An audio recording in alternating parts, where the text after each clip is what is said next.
Danciel's breath caught in his throat. This fierce woman was insane, resourceful, and sharp, and seeing how wild she was only made his desire grow stronger. He stood frozen in place as his guard looked at Sonoria with a mixture of fear and disgust. You're insane! The guard cried in disbelief, taking a step back. Sonoria let out a low cackle of amusement as she moved to casually put the broom back together. You're just now figuring that out? How many women have bitten you for that to be a normal occurrence? The man's face turns bright red with humiliation as he mumbles in annoyance. They never fought back like you. They were easy. Sonoria let out a noise of disgust, glancing over the guard with disdain as she leaned the broom back against the cabinet. That's disappointing to hear. That sent a pang of something unfamiliar through Danciel. The way she'd said it had sounded like it was aimed at his guard for having treated women that way.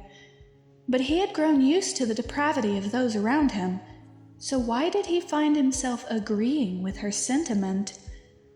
A thoughtful frown formed on Danciel's lips as he tried to understand.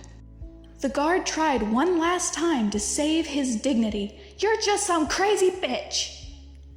Sonoria's red lips curve into a knowing grin, a sinister light behind her doe eyes as she pushed up her glasses. Why, yes I am, and I'm not afraid to let people know it. With that, she turned on her heel, grabbing the clipboard the medic had marked on, and walking over to hand it to Danciel, her stride casual, but confident, as though nothing had happened.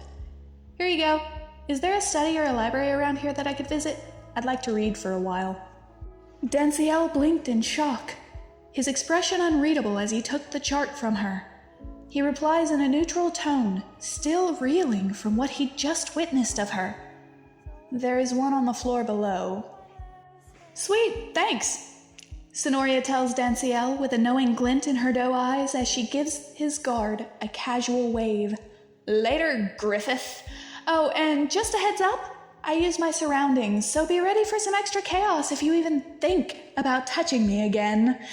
With that, she walked away, and an idea came to Danciel's mind.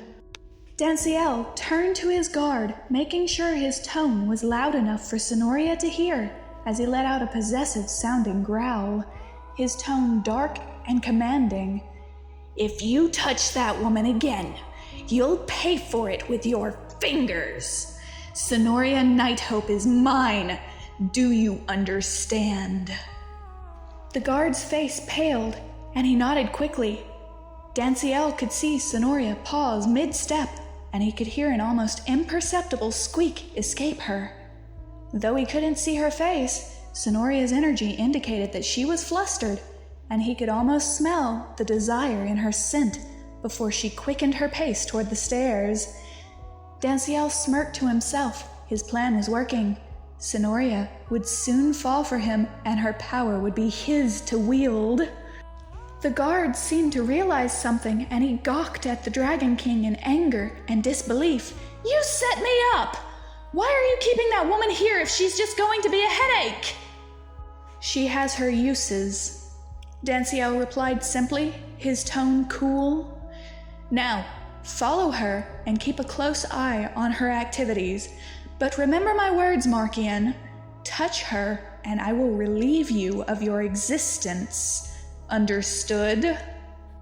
Yes, Your Majesty.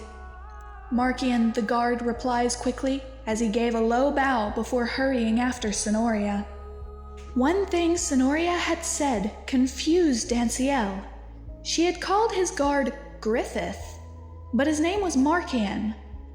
Who was Griffith, and why had she said it as though it were an insult? This woman was an enigma that seemed to draw Danciel in more and more with every new facet she showed.